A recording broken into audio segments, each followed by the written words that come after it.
Hey, hey, hey. No, I'm not doing my schedule. Welcome, welcome to my Lady of the Week Wind Down Wednesday. Hey, everybody. Hi, Leslie. Hey, hey, hey.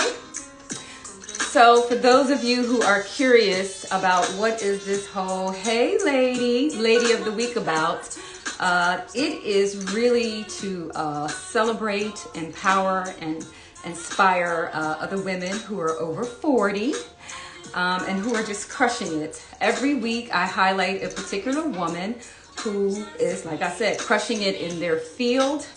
The goal is to uplift and inspire, and who doesn't like being celebrated? I also wanted to be able to provide a resource for you guys if you have questions. All of these women are willing to answer your questions for you. If you go to my website at heyladybytanya.com, you'll able to see some of the past women that we've highlighted.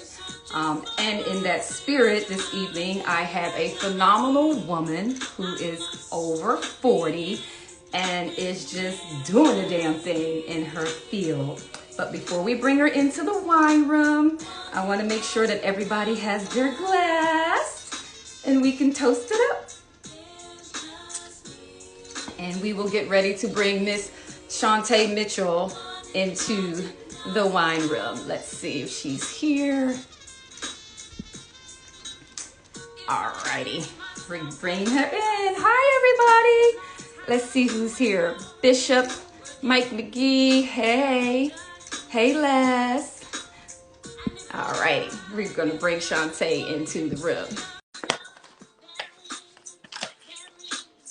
We're waiting for her to come on in, guys. I hope everybody's having a good Wednesday. Oh, Hi. you got to turn your camera around. Okay. You got to turn it. There you go. Turn it. Wait a minute. One second. Hold on. Yay! That's interesting that it came up like that. No worries, no worries. Hi, beautiful. Can you see me? You are buffering. I'm going to take you out and see if you can request me again to come back in, because right now all I see is the little buffering going on. So let me try this again. All right, Shawntae, come on back in. Let's see if we can try this again. Hi, everybody.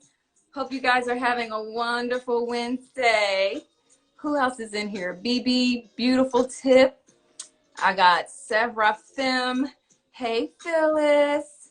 Hey, everybody. Okay, she's coming back in, guys. Let's see.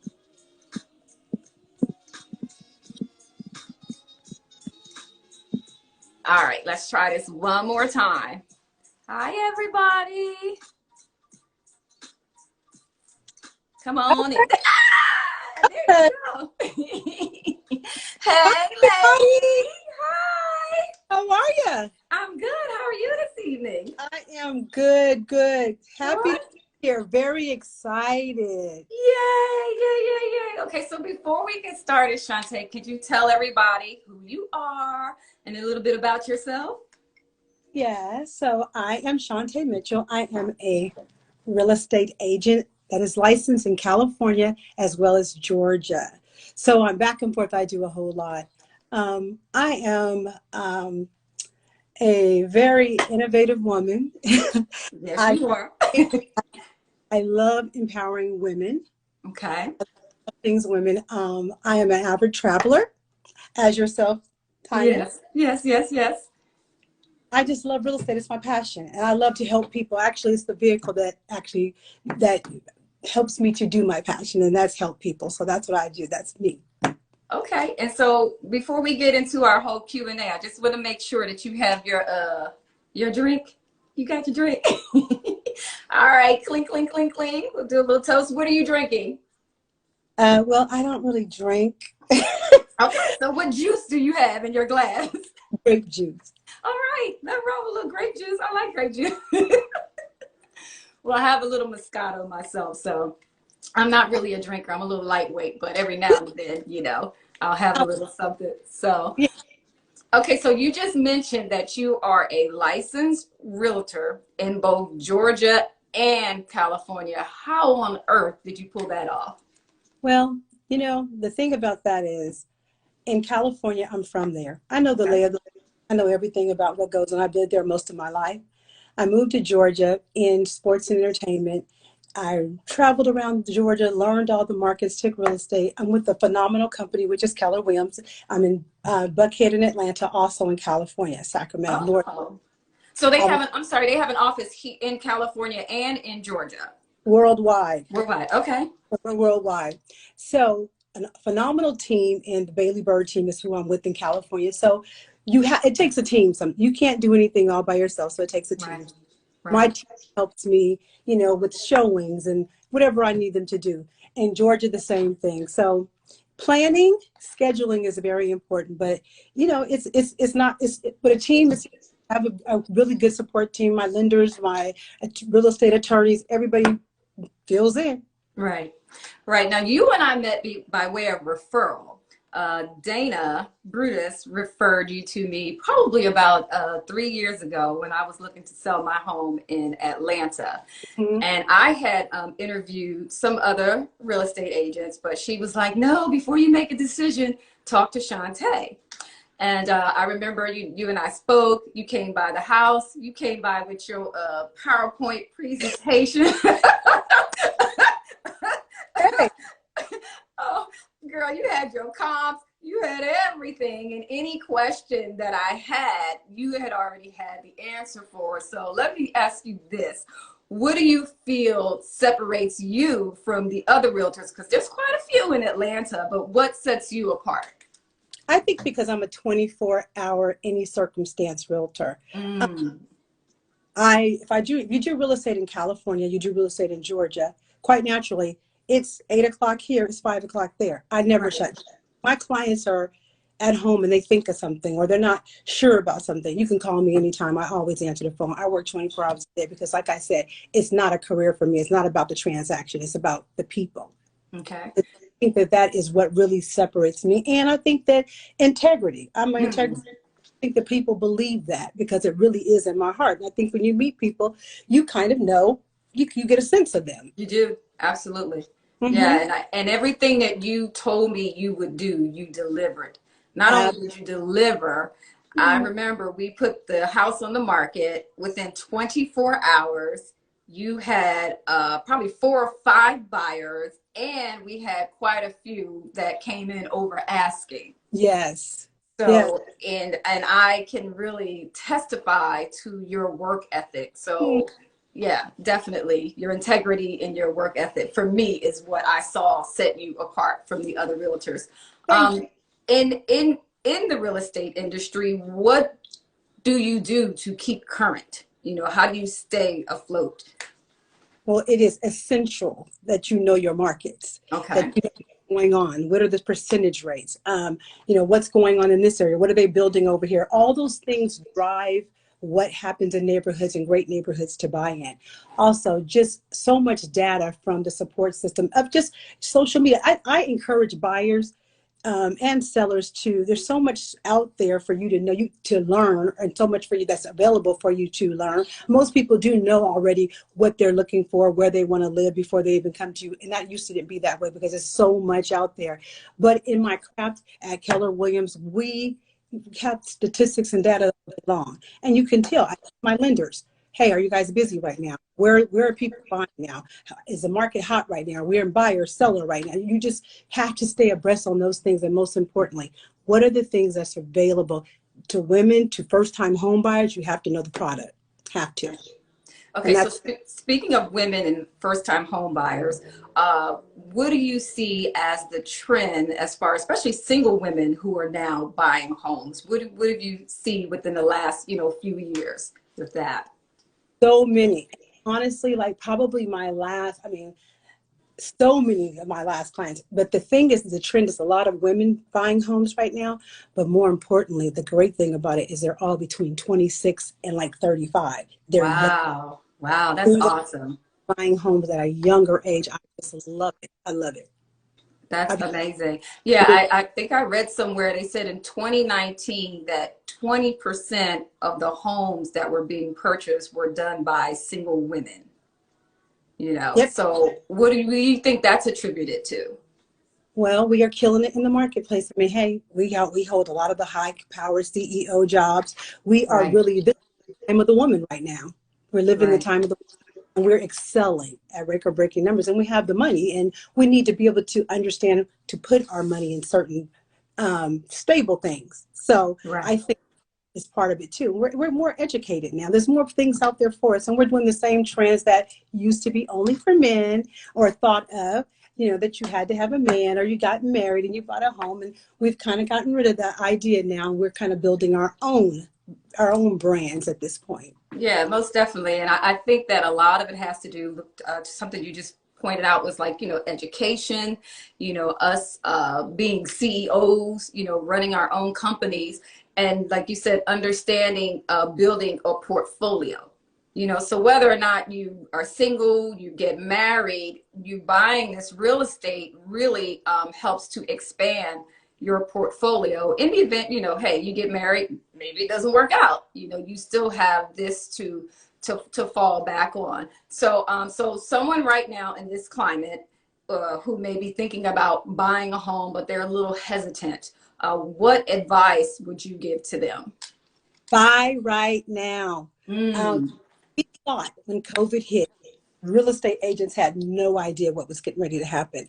We were like, oh my God, what is this? I mean, we were unprepared for this. But it ended up being one of the best markets ever. Interest rates, really?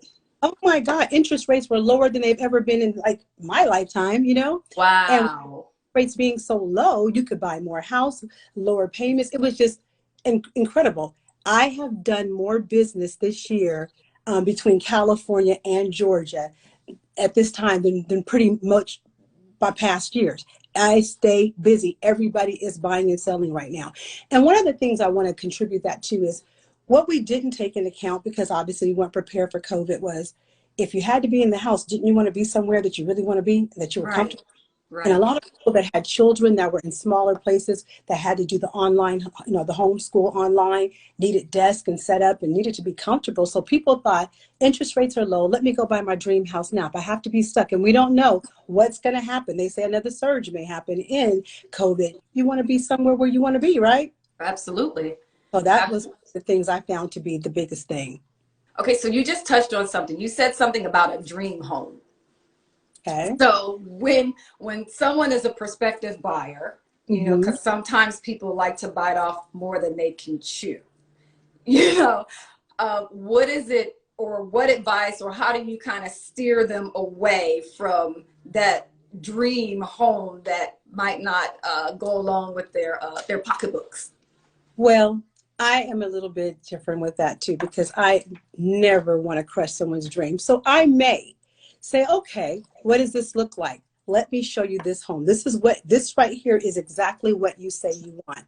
But Hmm. and the responsibility attached to it, Mm, right? So it's yes.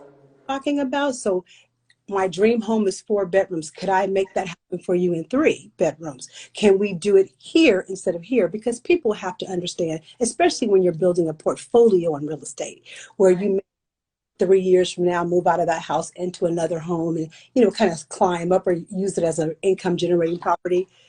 It's a stair step thing. You have to start here and you build your way up. Right. So that's, I kind of paint the picture, but I let them explore that, because people always want to feel you have to let them come to that. It's hard to tell somebody when they have it in their mind, you really can't afford this or this is not for you, but I can make this happen for you and you'll be just as happy. Yeah, I remember when I was looking for a home, and I've been given a few different options, and I think some of the things that people don't consider, they're just thinking about the house payment, but they're not thinking about the property taxes, the insurance, the cost of landscaping, and all those things. So, can you talk to us about all those other costs that go into purchasing a home? Absolutely. And I'm going to tell you, you're ready to purchase a home when you have to. I sit down with my clients and I say, okay, what are we trying to do? Is this forever? Is this, low maintenance? Are you a person that takes care of the lawn? Mm-hmm. To always understand that when you buy a house, and that's what happened in the market crash and stated income, people bought things Mm. they could not afford, and when the payment ballooned, they were like, "Oh my God!" And then the market just kind of crashed. Okay, And so 1 second. You said stated income.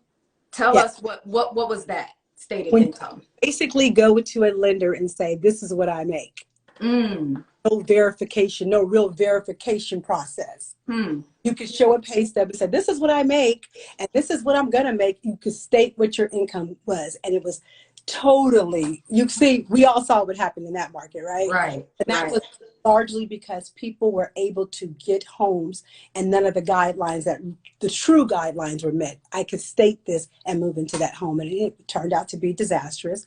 But also, too, when you buy a home, maintenance is your number one. You have to say, hey, if I have a wiring problem or an electrical problem. Yeah, clearly Mm-hmm. get homeowners insurance and all those kind of things, but they don't always cover it. And they, Right. sometimes, and usually people get it for a year, and then that's right about the time that everything stops working. Absolutely. So I always tell people that buying a home, the maintenance of the home is the first thing you consider. What does your budget look like? What is your Mm-hmm. monthly like? Because nobody wants you to move to their neighborhood and you never cut your grass, because that Right. affects property value. Yes. you know Yes. so that kind of thing, I always have that conversation of, this is what this neighborhood entails, this is who's in this neighborhood. I try to educate my buyers and sellers of that. And when you buy a home, you can't buy a home and live in it forever and never do one thing and then think, Right. because it's personal to you, that when you get ready to sell it, Hmm. that this is work, because it's Right. not. Right. Yeah. No, there, like I said, there are so many costs that go into to purchasing a home. Do you recommend that as they're looking to purchase the home that they have a particular savings put away, maybe for some additional monthly payments? What do you recommend? 2 months, 3 months, 6 months? What do you say to that? Yeah, at least 6 months to Hmm. be able to take care of anything that's happening. Now, we know that there's many programs out there. And we know that home ownership for a lot of people, you can own a home for this amount. So we have to look at that from this perspective. Yes, we recommend that, and that's best case scenario. But I also would rather see you owning a home than paying rent every month. Hmm. Okay. You understand? I'd rather for you to pay towards yours than to pay towards someone else's. And so we have a lot of first-time home buyer programs and different programs that help people buy homes. And, they may be on the cutting edge. It may be, but you tell them, hey, save up, take care of, keep up on this. And that's best case scenario. But I'd rather for you to be paying your mortgage than somebody else's. Well, absolutely, especially in the long run, because, obviously we know that with home ownership, it helps to create generational wealth. Generational wealth. Mm-hmm. That's definitely one of the perks in doing that. And I just even remember for me as a first time home buyer, like 15 years ago, I was able to pull out the equity that was in the home to start my first business. Hey, You know, yeah. so Yeah. when we talk about being a single female or, purchasing a home, those are some of the things that, we want to think about in the long run. Would you agree? Absolutely generational wealth. But I also think, like you just said, having something that you can pull from in the time of crisis, or I want to buy something else, or I want to do this, or I need to upgrade my entire house. I've been here 10 years. We want to upgrade. We have this equity in our house. Absolutely generational wealth. Also, but building your portfolio. Real estate is a great portfolio builder towards retirement. Right. And Yes. if you have a plan in real estate, you keep it moving, you keep building, you keep building. And then you have this outstanding portfolio, and you sit back, and the residual income takes care of everything when you decide to retire, or if COVID hits, Right. things happen. So I think that what you're saying is correct. I think generational wealth is definitely, and also modeling for young women how Hmm. this is done. Right. So I think that's most important too. For sure. For sure. I just think that, like I said, I just remember when I purchased my home and that sense of just accomplishment that I had, so maybe talk about that feeling. You know, I just remember sitting there signing it, and although I saw that final number and my head was about to explode because I was just like, oh my God, you know, how much am I going to pay? But it was really just a sense of accomplishment that I, you know, got from, you know, owning my own home. And you know, that is probably the most rewarding thing for me as well. Sitting at the closing table, title and insurance, and you know, everybody's like, okay, this is a big step. You know, I'm really doing this. Like looking at Right. that number, Right. but feeling like I've actually contributed to my future, to my children's future. I've actually owned a piece of this thing, the land of milk and honey, so to speak. I think that there is nothing like it. I Right. think I think that when you train your mindset of building, um, this real estate is a great vehicle to do so. I just think it's great. No, absolutely. Absolutely. Um, no, for sure. So, um, like I said, so you say right now, what has changed as far as buying? Because like you said earlier about stated income. So how are the rules different right now? What type of credit scores are we looking at right now in order to be a home buyer? Well, right now the bare minimum is right about 635 to be Mm, right about 635. And there is no stated income. You really have to qualify, you know, show your previous taxes, how income. many? I'm sorry. How many years taxes do they have to show? Usually about two. 2 years. Two Okay. years. Right about 2 years, some three, 2 years. And as long as you could even have changed careers if you stay in the same career path. But if you venture to something different, you definitely have to have 2 to 3 years income tax for that. And your pay stubs, verifiable income, any income that you have, you know, verifiable. Mhm. Those are requirements now. They're not just the stated income thing is gone. Okay. I mean, Good. well, I take that back. In certain income brackets, you could still state income. So I Okay. will back. But traditionally now it's back very traditional, you know, but interest rates, like I said, right now, you got a good credit score, you have a good, nice, solid job, you can do it. And what about for those who are self-employed? How does that work? Self-employment is a little bit different, keeping current on your income tax, making sure that you're paying yourself and that you're not writing everything off in your business. That has happened. You hate that, people. You make a whole lot of money, but Right. write most of it off at the end of the year. That's not going to work. They want to see what you have paid in income taxes and what you actually made. So what you make and what you write off, they affect each other. So please understand that. So that's Okay. important in business. And so what's the climate like in Atlanta as far as, you know, how are sales going? What's it like there? Well, I have about 4 clients right now that I've been working with for the last 3 months. Cannot find anything. And I don't particularly remember that I can remember in doing real estate that Atlanta was ever where you were paying $10,000 over asking price. You Wow. So it's a seller's market now? Oh, yes, absolutely. Wow. Yeah, it's a seller's market right now because inventory is low, which means that Really? not a lot of homes on the market and everybody's trying to get one. Interest rates is Oh, business right now. I mean, people are getting interest rates in the 2.7s. That's wow. so yeah. So people, it's not a whole lot of homes out there for sale, and everybody's trying to get them. And I mean, in Atlanta, a house goes on the market. I've seen them one day under contract. Yeah, well, that's what happened with me. And that was That's a couple of years ago. yeah, So, yeah. But wow. but the interest rate is driving it now. You know, Okay. I think at the time when you were selling, it was more or less. I mean, interest rates had come down, but nowhere near where we are right now. We thought Right, that right, then, right. but but also a lot of people were moving to Atlanta because of the outburst of the entertainment industry here. Everybody was moving here. Right. So that was one of the things. But now it is clearly just, I'm telling you, I can't believe it. California, that market, they've been paying $100,000 over asking for a while. Yeah, So California's ridiculous. yeah, ridiculous. And the same thing there. I had a client there. We were bidding on homes. We were actually putting $25,000 over asking, still got beat out. So Wow. I'm starting to see those kind of trends in Atlanta. That's incredible. Hmm. Incredible. So while the time is now to buy, it's just not a lot out there to buy. Inventory drives the market. If there's a whole bunch of homes on the market, buyer's market. We got our choice. We could pick. Right. When it's not a whole lot of inventory, seller's market. Right. So inventory dictates that, and because of the interest rates being so low, it has made a surge. People are out buying, and again, like I said, the COVID thing. Just think about it. I had people saying, "I have to get a home with a pool because it keeps my kids busy. If they have to be locked in the house," because it felt kind of cruel during the pandemic, right? During when we're still in it, but Right. during it felt really like, oh my God, this is it. People really ran to buy homes Wow. that they So, really wanted.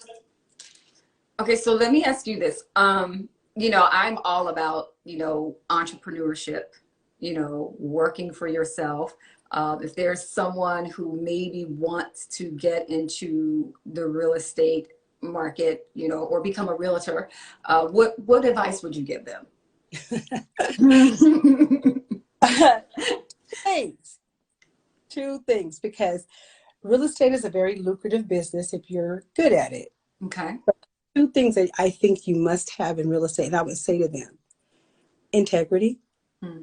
Because I get people calling me every day. I'm thinking about getting into real estate, but it's a thing that goes along with this market and this career as any other one. You have to have that thing. You have to be able to have a good understanding. Dependability. You got to do what you say you're going to do, because in this market, dates are important. It's contracts and dates, and you can end up losing tons of money for your client just because you're focused on details. Right. So I would just say, if you're really serious about it, understand it like this. You are facilitating people's dreams. So really Hmm. be about the work. You are facilitating people's People's dreams. dreams. I love that. And if you do not take that seriously, you will not last in this business long, because it's all about reputation. Hmm. And I think sometimes people think that they're just going to jump in and they're going to just start selling these $1 million homes, and everything is just going to be wonderful. But I'm sure you can attest that that's just not a reality. Listen, I say this all the time. You can pass a real estate exam. Hmm. You could be intelligent enough to sit down. It makes sense. But nothing prepares you for the experience of real estate. It's so many things that can happen. And you have to always remember, again, perception is everything. If the Hmm. client thinks you did this, even though it was this, perception is everything. You have to be able to communicate and listen to what's being communicated to you. That has been the key to me. Just listening. What are they trying to do? Not what I think they're trying to do or I think they should do, but what are they really trying to accomplish here? And that is number one. And if you don't have that, if you think it's all about a check, you're in for some trouble. Hmm. Okay. Okay, so just kind of go away from that. You mentioned that you are an avid traveler, and I know that your bio mentions that you were in China, or you had some dealings in China.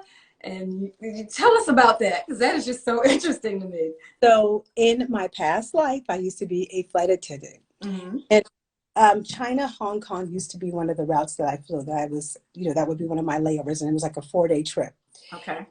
In China, and I would walk around China, and I'm like, wow, there's so many things here. I mean, obviously, you pull back the label on most everything, and it says "Made in China." Very true. So I just started dibbling and dabbling and making samples of clothing and bringing it back. I have, friends that are in the NBA, even some family members, NBA, NFL, and I started making pieces for them. And it just kind of was a niche market was born in. Hey, they can't go to most stores and just buy something. So Right. I started doing this, making clothes for them. That started like in 2006. By 2008, I was in a full business. So Wow. it was awesome. It's an awesome thing. Real estate kind of has taken over for me doing that. I don't do it as much anymore. However, I still do it for my good clients and my clients that stay with me the whole time.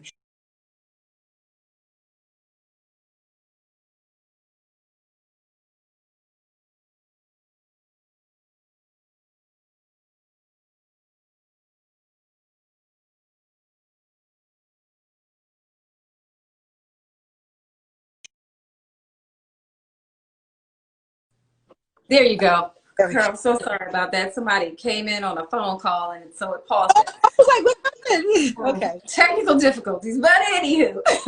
Okay, so before we go, a couple of things I want to ask you. So, what was the best advice ever given to you? No matter where you are, no matter what you do, always be you. And Mhm. even when you're afraid, still keep moving. I love that. I love that. And what about your favorite quote? Love conquers all.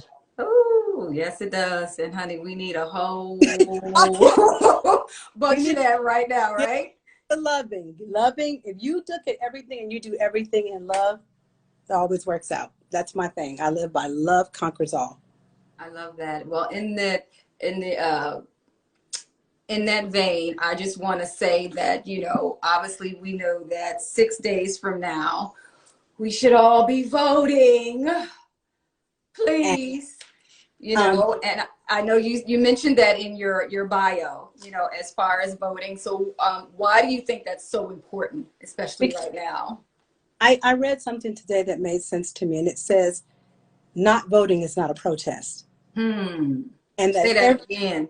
not voting is not a protest, you guys. It's not. Every voice counts. And if every voice really didn't count, nobody would stop us from voting, right? It would Exactly. be no voter suppression.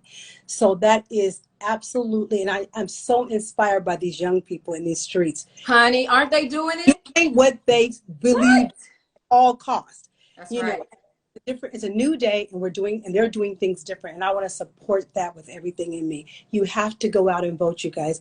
Be the change you want to see. Absolutely. No, I piggyback on that with the young people, these millennials, these Generation Z, X, whatever you want to call them. They are not playing, Not. and I'm just so happy and, to see them get out, and to say that, they're just not going to take it. They Not. want something different. They expect something different. And Yes. the only way to get something different is to have your voice heard. And I always say, if you don't vote, you can't complain. You can't. Your voice is, you can't complain because you didn't even participate. You didn't even participate. So I agree with that 100%. And I have probably not been as passionate um, before. I've always been passionate about the election and having your voice heard and all that stuff. But this year is different. Yeah, no, it feels different too, right? Different. Yeah, We live in a different climate, different circumstances, and more than ever, we need to get out and vote. absolutely. Absolutely. Well, my dear, see, that 30 minutes went by fast, didn't it? Every minute of it. I told you it would. I just want to say thank you so much, Shawntae.